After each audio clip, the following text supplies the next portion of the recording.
When the world shut down, so did our sense of safety. But as you'll see, some people found themselves trapped in more than just their homes. These 4 stories reveal the darker side of isolation. Get ready. You may want to keep the lights on. Sophie had never felt so alone. When lockdown orders hit, she found herself cut off from friends and family, spending every day alone in her quiet, cramped apartment. The silence was almost comforting at first, until one night, lying in bed, she heard it. The faintest whisper drifting through the air vent above her head.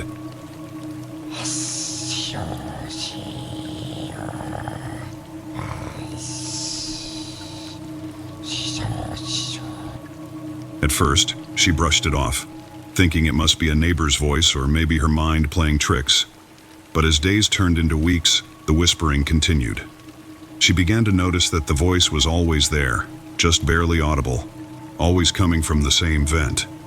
Every night it seemed to grow louder, and what unsettled her most was that it sounded like it was saying her name. Desperate to put her mind at ease, she climbed onto a chair one night and pressed her ear against the vent, holding her breath. The whispering stopped. But in the silence, she noticed something she'd never seen before. Long, faint scratch marks inside the vent, as if someone had tried to claw their way through it. Terrified, she called her landlord and asked him if anything strange had ever happened in her apartment. There was a long pause before he spoke. "Funny you ask. That unit was sealed off for years before you moved in. Structural issues, they said. But the last tenant, she wasn't quite normal." Sophie hung up, heart racing. That night, as she lay in bed, the whisper came back louder than ever. Only now it wasn't coming from the vent. It was coming from right next to her bed. The last thing she heard before the room went silent again was a whisper directly in her ear. "Found you?"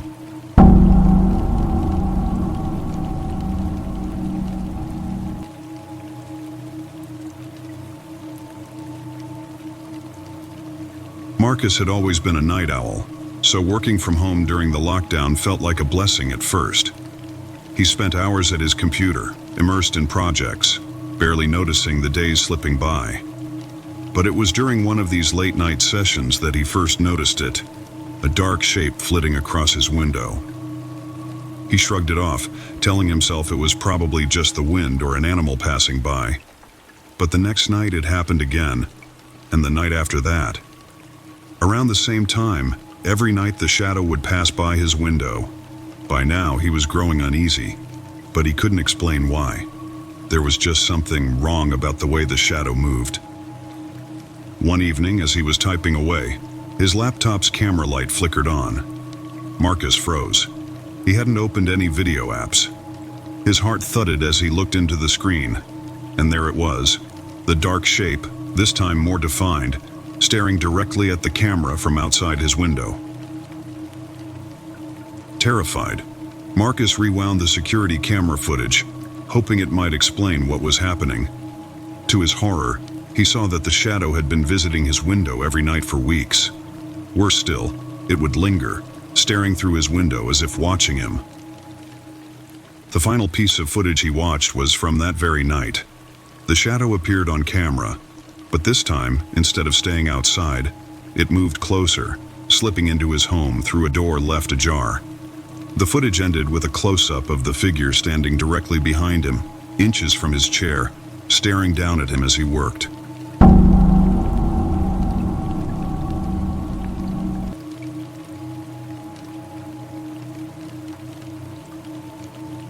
When Clara's university went remote, she decided to move back into her old off-campus apartment, rather than staying with her family. She'd lived there with roommates the previous year, but now, with the place to herself, she figured it would be a good chance to focus on her studies and enjoy some alone time. For the first week, everything seemed normal. But one night she heard faint shuffling sounds coming from down the hall.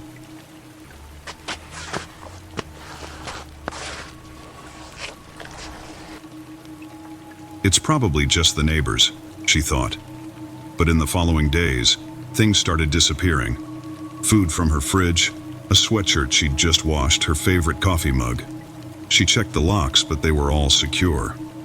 That's when Clara remembered something strange her friends had told her about this apartment, a rumor she'd brushed off at the time. They'd mentioned an old roommate who had supposedly never left, someone who hid out in the apartment even after everyone else had moved away. According to the stories, he'd simply disappeared. Her curiosity piqued. Clara decided to investigate.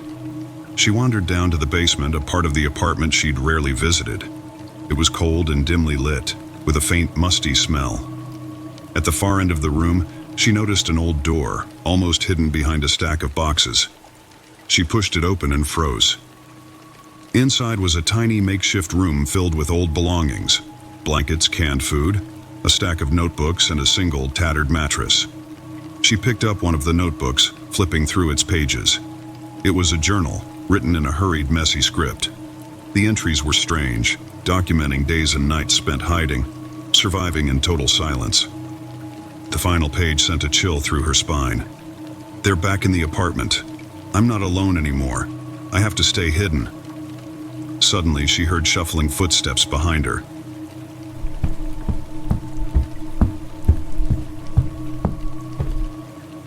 And before she could turn, a soft voice whispered, "Did you find what you were looking for?"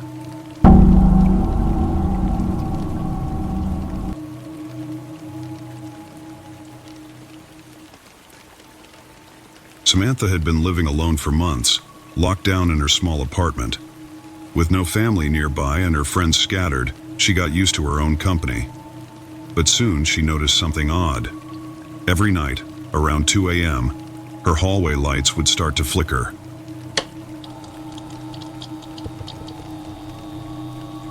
She brushed it off at first, thinking it was a wiring issue. But as the nights went on, the flickering grew more intense. One evening, determined to find the source of the problem, she climbed onto a chair to check the light fixture. As she unscrewed the cover, a small piece of paper floated down, landing at her feet. On it was a message written in shaky handwriting. "Don't leave. Stay hidden." Disturbed, Samantha called maintenance, but they assured her no one had entered her apartment. That night, the flickering started earlier, this time in every room. She huddled in her bedroom, lights flashing on and off around her. Then she noticed something. Every time the lights went off, a shadow appeared in her doorway, growing closer with each flicker. Finally, the lights went out completely.